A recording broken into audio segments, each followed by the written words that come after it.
CNN이 몽골 고비 사막에서 벌어진 놀라운 변화를 특별 보도합니다. 황량한 모래바람만 가득하던 이곳에 어떻게 작은 녹색 기적이 시작됐을까요? 그 중심에는 한국의 한 기술자가 있었습니다. 이 방송이 나간 지 일주일 후 CNN은 역대급 시청률을 기록했다고 합니다. 하지만 제가 고비 사막으로 떠나던 그날 이런 일이 벌어질 거라곤 상상도 못했습니다. 저는 이도윤입니다. 환경공학 박사이자 30년을 사막화 방지 기술 연구에 바친 기술자죠. 국책연구소에서 수석연구원으로 일하다 정년 3년을 남기고 사표를 던졌습니다. 왜냐고요? 제가 마지막으로 발표한 사막형 친환경 토양복원 기술에 아무도 관심을 보이지 않았기 때문입니다. 도윤 박사님, 이런 아날로그적 접근으로는 국제학계에서 인정받기 어렵습니다. 연구소장의 말이 귓가에 맴돌아요. 제 연구는 첨단 장비나 화학약품 대신 현지 토양과 미생물을 활용한 방법이었는데 화려하지 않다는 이유로 무시당했죠. 그러던 어느 날 유엔에서 연락이 왔어요. 제 논문을 읽고 몽골 고비 사막복원 시범 사업에 참여해달라는 요청이었습니다.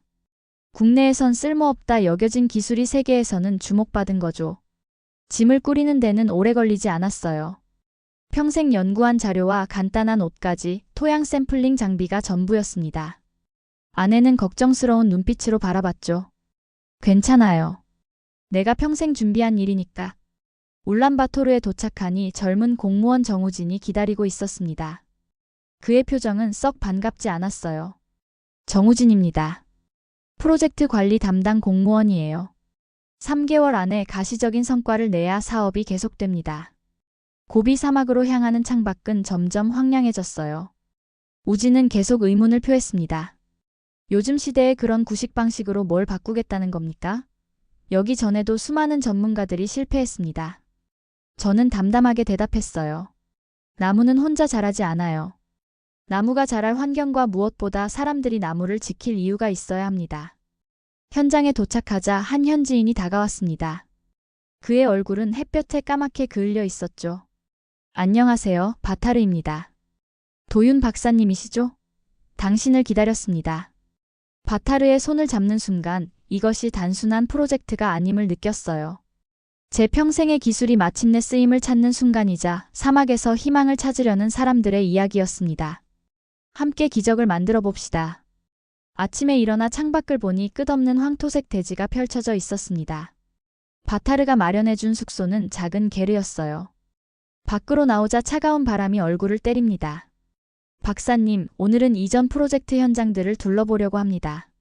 바타르가 다가와 말했어요. 간단히 아침을 먹고 지프차에 올랐습니다. 우진도 함께였죠. 바타르 씨는 이곳에서 오래 사셨나요? 네, 원래 이 지역 학교 교사였습니다. 20년 넘게 아이들을 가르쳤어요.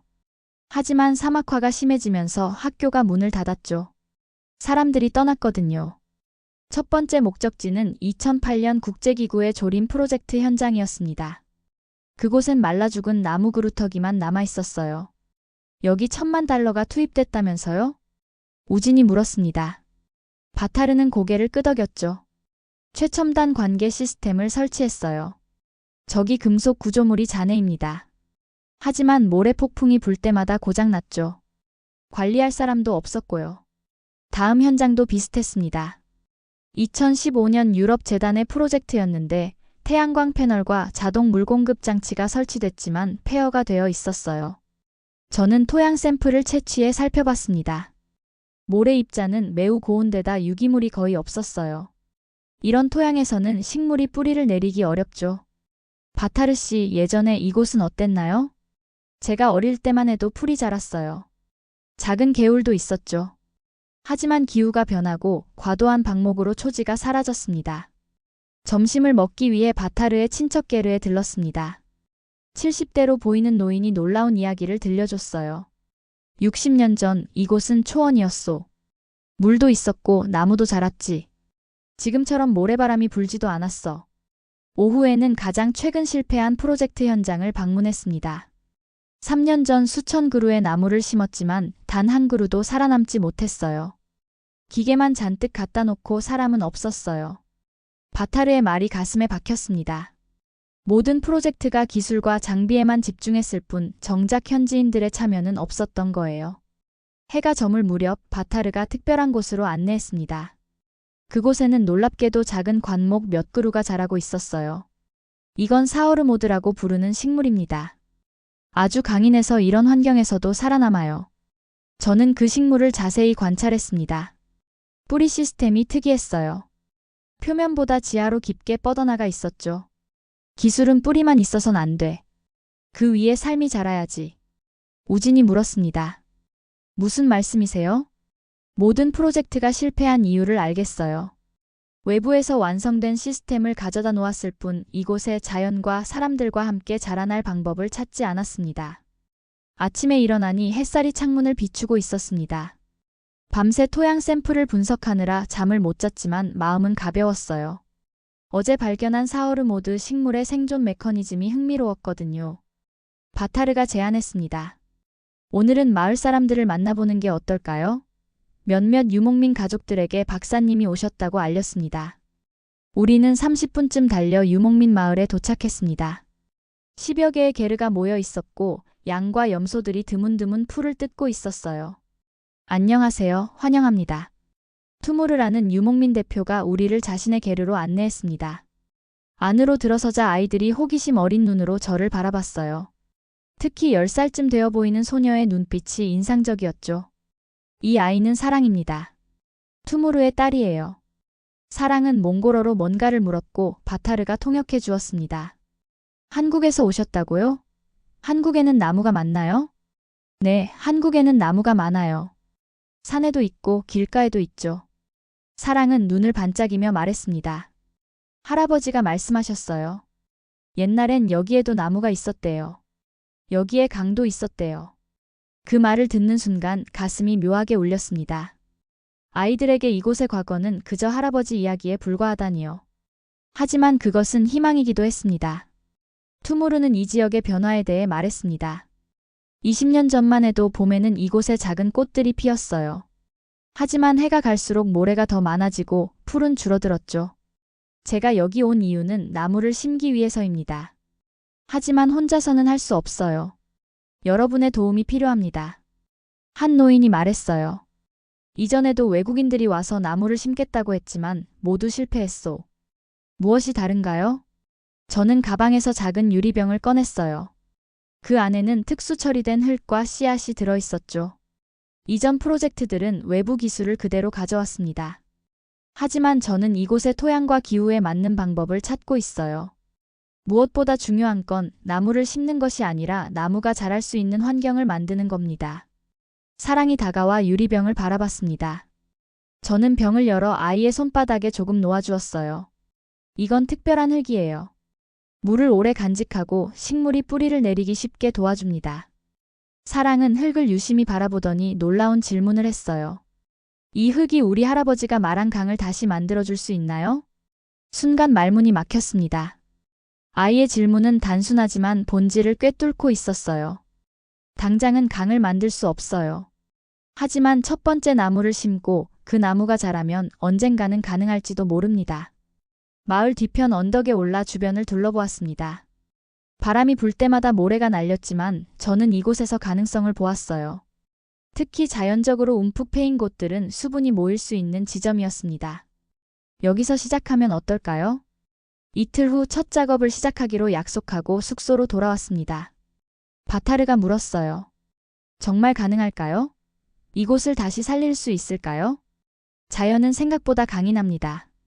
우리가 올바른 방향을 제시하면 나머지는 자연이 해낼 거예요. 작업 시작 당일 해가 뜨기도 전에 일어났습니다. 설렘과 긴장감이 교차했어요. 한국에서 가져온 장비와 재료들을 점검했죠. 특수 토양 계량제, 미생물 배양액, 건조지 적응형 씨앗들까지 완벽했습니다. 바타르가 문을 두드렸어요. 박사님, 사람들이 모이기 시작했습니다. 밖으로 나가보니 20명 가까운 현지인들이 모여 있었습니다. 투무르 가족은 물론 다른 유목민들도 왔고 심지어 사랑이도 보였어요.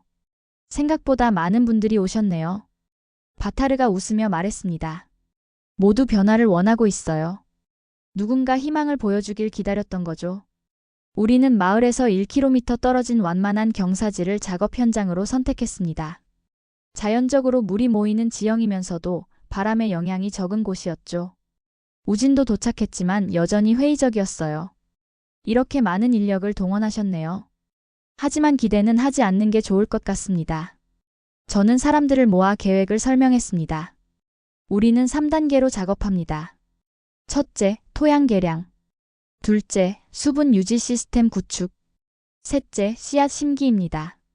사람들을 세 팀으로 나눈 후 작업을 시작했어요. 토양 개량 작업이 특히 중요했습니다. 한국에서 가져온 특수 토양과 현지 흙을 배합해 흙 덩어리를 만들었죠. 이 덩어리는 수분을 보존하면서도 식물 뿌리가 자랄 수 있는 구조였습니다. 이 흙 덩어리 하나가 작은 생태계가 될 거예요. 식물의 뿌리와 미생물이 공생하면서 풍부한 토양으로 변해갈 겁니다. 수분 시스템 팀은 자연적인 물길을 만들고 물이 모이는 곳에 저수 공간을 만들었어요. 아이들은 씨앗을 준비했고 사랑이가 리더가 되어 분배했습니다. 첫날 작업이 끝날 무렵 우리는 500평 정도의 면적의 토양 개량과 수분 시스템을 완성했어요. 내일은 씨앗을 심을 예정이었습니다. 그날 밤 갑자기 바람이 거세졌어요. 아침에 보니 최악의 상황이었습니다. 모래 폭풍이 불어 작업 지역의 절반 이상이 모래에 덮여 있었어요. 이런. 어쩌면 좋지? 바타르의 목소리에 절망감이 묻어났습니다. 우진은 한숨을 내쉬었어요. 역시 안 될 것 같네요. 자연의 힘을 이길 수는 없습니다. 하지만 저는 포기하지 않았습니다. 새로운 계획을 세웠어요. 자연을 이기려 하지 말고 자연과 함께해야 합니다. 바람의 방향을 고려해 방풍림을 먼저 조성합시다. 이틀 동안 모두가 힘을 합쳐 다시 작업했습니다. 마침내 3,000개의 씨앗과 묘목들을 심었어요. 그리고 운 좋게도 비가 내렸습니다. 고비 사막에서는 매우 드문 일이죠. 그러나 일주일 후 첫 검증에서 결과는 실망스러웠습니다. 씨앗의 30%만 발화했고 나머지는 반응이 없었어요. 우진은 프로젝트 중단을 요청하겠다고 했고 주민들의 참여도 줄어들었습니다. 하루는 혼자 현장에 앉아 생각에 잠겼어요. 그때 사랑이가 물통을 들고 나타났습니다. 박사님, 제가 매일 물을 주러 와요. 이 작은 식물이 자라길 바라거든요. 아이의 순수한 마음에 가슴이 찡했습니다. 우리에게 부족했던 것은 기술이 아니라 주인의식이었어요. 다음 날 사랑이와 10명의 아이들이 현장에 모였습니다. 저는 각자에게 작은 구역을 할당했어요. 이건 너희의 정원이야. 너희가 책임지고 돌봐야 해. 그럼 이 식물들은 너희의 친구가 될 거야. 우진은 이 광경을 보고 고개를 저었습니다. 박사님, 아이들 놀이가 아니라 과학적 접근이 필요합니다. 그만두시죠. 저는 담담히 대답했어요. 기술만으론 안 됩니다. 신뢰도 있어야 합니다. 이 아이들이 미래의 주인공이에요. 첫 번째 좌절은 분명했지만 이것이 끝이 아니라 새로운 시작임을 알았습니다. 기술이 아닌 사람들의 마음과 손길이 이 불모지를 바꿀 수 있을 거예요. 아이들의 참여로 프로젝트는 새로운 국면을 맞았습니다. 매일 아침 사랑이를 비롯한 아이들이 자신의 정원을 돌보러 왔어요. 물을 주고 모래를 치우고 때로는 식물에게 이야기도 했죠. 신기하게도 아이들이 돌보는 구역의 식물들은 성장 속도가 빨랐습니다. 박사님, 제 식물이 자라고 있어요. 봐요, 새 잎이 났어요. 사랑이의 기쁨 가득한 외침에 다른 아이들도 몰려왔습니다. 작은 새싹이 모래 위로 고개를 내밀었죠. 이 작은 성공이 입소문을 타기 시작했어요. 아이들은 부모님에게 자랑했고 부모들은 호기심에 현장을 방문했습니다. 정말 잘하고 있네요. 이전 프로젝트들은 이런 단계까지 오지도 못했습니다. 투모르가 놀란 표정으로 말했어요. 저는 이 기회를 놓치지 않았습니다. 이건 시작에 불과해요. 더 많은 사람들이 참여한다면 더 넓은 지역을 살릴 수 있습니다. 여전히 우진의 태도는 회의적이었지만 저는 그의 말이 맞다고 느꼈어요. 작은 성공이지만 전체 규모에서 보면 미미한 수준이었습니다. 더 확실한 변화가 필요했죠. 어느 날 밤 고민 끝에 제 제자였던 김유진에게 연락했습니다. 유진은 스마트 농업 분야에서 일하고 있었어요. 그녀는 즉시 도움을 주겠다고 했습니다. 박사님, 제가 개발 중인 AI 기반 스마트 관계 시스템을 적용해보면 어떨까요? 실시간 모니터링으로 필요한 곳에 정확한 양의 물을 공급할 수 있어요. 일주일 후 유진이 소형 태양광 패널과 스마트 센서, 최소한의 관계 장비를 가져왔어요. 첨단 기술이지만 현지 조건에 맞게 단순화된 버전이었죠. 이건 식물의 목소리를 들을 수 있는 마법 같은 도구야. 유진이 아이들에게 설명해 주었어요. 스마트 시스템 덕분에 물 사용은 30% 감소했지만 식물의 성장률은 오히려 증가했습니다. 조림 방식도 변경했어요. 먼저 강한 사막 식물로 방풍림을 만들고 그 안쪽에 토양을 고정하는 초본류를 심고 마지막으로 나무를 심는 단계별 접근법을 적용했습니다. 자연의 순서를 따라야 합니다. 초원이 먼저 생기고 그 다음에 관목이, 마지막으로 나무가 자라요. 바타르와 투무르는 이 방식에 공감했습니다. 한 달 후 우리가 심은 식물의 60%가 성공적으로 자라기 시작했어요. 특히 방풍림 역할을 하는 사막 식물들은 90% 이상의 생존율을 보였죠. 우진도 드디어 변화를 인정하기 시작했습니다. 놀랍네요. 솔직히 이 정도 성과는 기대하지 않았어요. 저는 미소 지으며 대답했습니다. 이건 기술과 사람이 함께했기 때문에 가능한 일이에요. 유진의 첨단 기술과 현지인들의 지혜, 그리고 아이들의 정성이 모였죠. 프로젝트는 점점 확대되었습니다. 주변 마을에서도 사람들이 와서 우리의 방법을 배워갔어요. 작은 숲이 여러 곳에서 생겨나기 시작했죠. UN 측에서도 우리 프로젝트에 주목하기 시작했고 추가 지원 결정이 내려졌습니다. 한국은 기술을 넘어서 협력의 방식을 배웠습니다. UN 담당자가 현장 방문 후 이렇게 평가했어요. 그의 말이 제 가슴에 울림을 주었습니다. 이 프로젝트의 성공은 단순한 기술 이전이 아니라 서로 다른 문화와 세대가 협력하는 방식을 찾은 것이었죠. 어느 날 사랑이의 정원에서 작은 꽃이 피었습니다. 파란색 꽃잎을 가진 들꽃이었어요. 아무도 심지 않았는데 어디선가 씨앗이 날아와 자라난 것이었죠. 자연이 우리에게 선물을 보냈네요. 바타르가 감격스러운 표정으로 말했습니다. 이제 우리는 단순히 나무를 심는 것이 아니라 생태계가 스스로 회복할 수 있는 기반을 만들고 있었어요. 그리고 그 녹색의 길을 우리 모두가 함께 걷고 있었습니다. 프로젝트 시작 3개월째, 우리의 노력이 눈에 보이는 결과로 나타나기 시작했습니다. 방풍림은 무릎 높이까지 자랐고 초본류는 모래를 단단히 잡아주고 있었어요.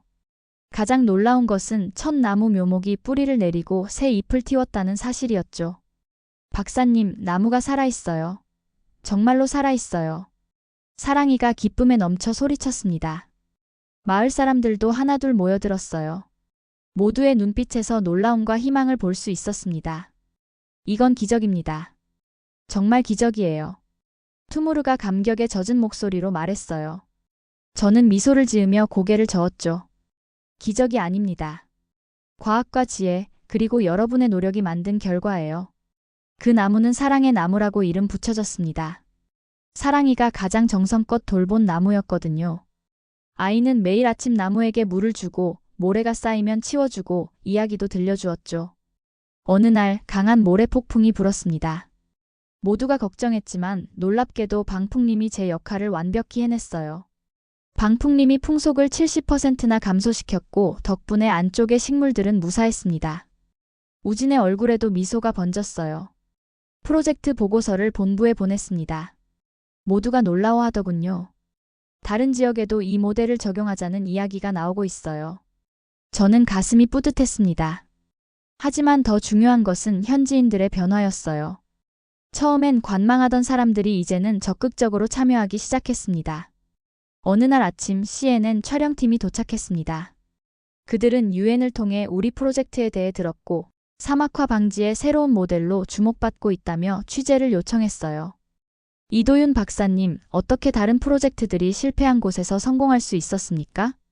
카메라 앞에서 저는 사랑이의 손을 잡고 대답했습니다. 성공의 비결은 이 아이와 같은 현지인들의 참여입니다. 우리는 외부에서 기술을 가져다 놓는 대신 이곳의 지혜와 결합했어요. 그리고 무엇보다 중요한 건 주인의식입니다. 사랑이를 나무 아래로 데려갔습니다. 그리고 함께 나무 앞에 서서 말했어요. 이건 내가 지킨 거야. 네가 없었다면 이 나무도 없었을 거야. 카메라는 나무 아래 서 있는 우리의 모습을 담았습니다. 황량한 사막 한가운데 작지만 단단하게 뿌리 내린 나무와 그 옆에 선 어린 소녀의 모습. 그것은 단순한 환경 프로젝트가 아닌 희망의 이야기였죠. CNN 방송이 나간 후 우리 프로젝트는 전 세계적으로 주목받기 시작했습니다. 다른 국가의 환경 전문가들이 방문하기 시작했고 투자자들도 관심을 보였어요. 하지만 갑작스러운 주목에 부작용도 있었습니다. 마을 사람들 사이에 불안감이 생겨났어요. 외부인들이 너무 많이 들어오자 자신들의 삶이 침해받는다고 느끼는 사람들도 있었죠. 이게 우리의 프로젝트인지 아니면 세계의 구경거리가 된 건지 모르겠어요. 투무르가 걱정스럽게 말했어요. 저는 즉시 방문객 제한을 요청했습니다. 모든 취재와 방문은 현지인들의 동의를 받아야 한다는 원칙을 세웠죠. UN 측에서는 프로젝트 규모 확대를 제안했지만 저는 신중했습니다. 서두르지 말아야 해요. 자연의 회복은 시간이 필요합니다. 지금은 이 성공 모델이 자생적으로 퍼져나갈 수 있도록 돕는 게 중요해요. 대신 현지인 교육에 집중했습니다. 유진과 함께 바타르와 투무르, 그리고 다른 마을 대표들에게 기술을 전수했어요. 사랑이를 비롯한 아이들에게는 환경 교육을 진행했고요. 박사님, 나중에 저도 박사님처럼 식물 박사가 될 수 있을까요? 사랑이의 순수한 질문에 가슴이 뭉클했습니다. 물론이지. 너는 이미 고비 사막의 식물 전문가야. 언젠가 네가 나보다 더 많은 나무를 심게 될 거야. 프로젝트의 성공이 알려지면서 예상치 못한 문제가 발생했습니다. 한국의 대기업들이 관심을 보이기 시작한 거예요. 특히 한 에너지 기업은 이 지역에 대규모 태양광 발전소를 건설하겠다는 제안을 해왔습니다. 이건 좋은 기회 아닌가요? 경제적으로도 도움이 될 텐데요. 우진이 흥분된 목소리로 말했어요. 사실 그의 말도 일리가 있었습니다. 이 지역은 여전히 경제적으로 어려웠고 대규모 투자는 분명 많은 혜택을 가져올 수 있었어요. 하지만 현지인들의 반응은 달랐습니다. 특히 투무르와 다른 유목민들은 강하게 반대했어요. 우리가 이 땅을 살리는 이유는 돈을 벌기 위해서가 아닙니다. 조상대대로 이어온 우리의 삶의 터전이기 때문이에요. 저는 고민에 빠졌습니다. 대기업의 투자는 분명 규모와 속도 면에서 장점이 있었지만 그것이 과연 지속 가능한 방향일까요? 현지인들의 참여와 주인의식이 이 프로젝트의 성공 요인이었는데 외부 자본이 들어오면 그 균형이 깨질 수도 있었어요. 대기업 관계자들이 현장을 방문했을 때 저는 그들을 프로젝트 현장으로 안내했습니다. 작지만 확실하게 변화하고 있는 녹지, 그리고 그곳에서 일하는 현지인들의 모습을 보여주었어요. 숲은 그들의 삶입니다. 수익 모델이 아닙니다. 제 말에 기업 관계자들은 난색을 표했습니다. 그들의 계획은 대규모 투자를 통한 빠른 변화였지만 그것은 우리가 추구하는 방향과는 달랐어요. 결국 대기업의 제안은 받아들여지지 않았습니다. 대신 우리는 유엔과 협력하여 현지인 중심의 협동조합 형태로 프로젝트를 확장하기로 했어요. 속도는 느리지만 지역 사회의 참여와 주인의식을 보장하는 방식이었습니다. 이 결정에 우진은 실망한 듯 했어요. 박사님, 더 큰 성과를 낼 수 있었는데 아쉽습니다. 저는 그에게 미소로 답했습니다. 성과는 숫자로만 측정되는 게 아니에요. 이 사람들의 삶이 바뀌는 것, 그것이 진정한 성과입니다. 우리 프로젝트는 오히려 더 주목받기 시작했습니다. 유엔은 우리의 접근 방식을 고비 모델이라 명명하고 다른 사막화 지역에도 적용하기로 결정했어요. 프로젝트 시작 9개월째 놀라운 소식이 들려왔습니다. 우리가 복원한 지역 근처의 지하 수위가 상승하기 시작했다는 거예요. 식물들이 토양을 단단히 잡아주면서 빗물이 지하로 스며들 수 있게 된 덕분이었죠. 이건 정말 놀라운 일입니다. 수십 년간 계속 낮아지기만 했던 지하수가 다시 차오르다니요. 바타르의 감격에 찬 목소리에 모두가 기뻐했습니다. 이것은 우리가 기대했던 것보다 훨씬 큰 성과였어요. 그러던 어느 날 다른 지역에서 온 유목민들이 우리를 찾아왔습니다. 그들도 자신들의 땅에 같은 방법을 적용하고 싶다는 거였어요. 투무르와 바타르는 기꺼이 그들을 돕기로 했습니다. 우리가 배운 것을 다른 이들에게 가르쳐 줄 수 있다니 자랑스럽습니다. 바타르의 말에 저는 깊이 공감했어요. 이것이야말로 진정한 성공이었습니다. 외부의 도움 없이도 스스로 확산되는 지식과 방법론. 이는 단순한 기술 이전이 아니라 희망의 수출이었죠. 이건 기술의 수출이 아니라 희망의 수출입니다. 그러나 모든 것이 완벽하지는 않았습니다. 여전히 도전과 어려움이 있었어요. 특히 기후변화로 인한 극단적인 날씨는 우리의 노력을 위협했습니다. 하지만 그때마다 현지인들은 놀라운 회복력을 보여주었어요. 프로젝트가 1년을 넘어갈 무렵 우리의 성과는 수치로도 분명해졌습니다. 초기 1헥타르에서 시작한 녹지는 이제 10헥타르로 확장되었고 주변 지역에서도 비슷한 시도가 이어지면서 총 50헥타르의 땅이 조금씩 변화하고 있었어요. 프로젝트 시작 1년 반이 지났습니다. 제가 처음 고비 사막에 발을 디뎠을 때와는 완전히 다른 풍경이 눈앞에 펼쳐져 있었어요. 예전에는 끝없이 펼쳐진 황량한 모래뿐이었지만 이제는 작지만 분명한 초록색 지대가 생겨났습니다. 박사님, 오늘은 특별한 손님들이 오신대요. 바타르가 알려주었습니다. 몽골 환경부 장관과 UN 사무총장 특별보좌관이 우리 프로젝트를 직접 보기 위해 방문한다는 거였어요. 그만큼 고비 모델이 국제적으로 주목받고 있다는 증거였습니다. 특히 사랑이의 변화가 놀라웠습니다. 처음 만났을 때 수줍던 소녀는 이제 또래 아이들의 리더가 되어 있었어요. 그녀는 학교에서 배운 몽골어와 영어로 방문객들에게 설명할 준비를 하고 있었습니다. 사랑아, 긴장되니? 제가 물었습니다. 사랑이는 자신감 넘치는 눈빛으로 고개를 저었어요. 아니요, 박사님. 제가 사랑하는 나무와 식물에 대해 이야기하는 건 즐거운 일이에요. 고위 인사들이 도착했을 때 놀랍게도 가장 먼저 그들을 맞이한 건 제가 아니라 투무르와 마을 주민들이었습니다. 그들은 이제 자신들의 프로젝트를 자랑스럽게 소개할 준비가 되어 있었어요. 여기가 바로 고비의 기적이라 불리는 곳입니다. 불과 2년 전까지만 해도 모래뿐이었던 이곳이 지금은 보시다시피 투무르의 자신감 넘치는 설명에 방문객들은 감탄했습니다. 특히 UN 특별보좌관은 계속해서 메모를 하며 질문을 던졌어요. 이 모델의 가장 중요한 요소는 무엇이라고 생각하십니까? 투무르는 대답했습니다. 기술도 중요하지만 가장 중요한 건 사람들의 마음입니다. 우리가 이 땅의 주인으로서 책임감을 갖게 된 것, 그게 성공의 비결이죠. 방문단은 사랑의 나무가 있는 곳으로 이동했습니다.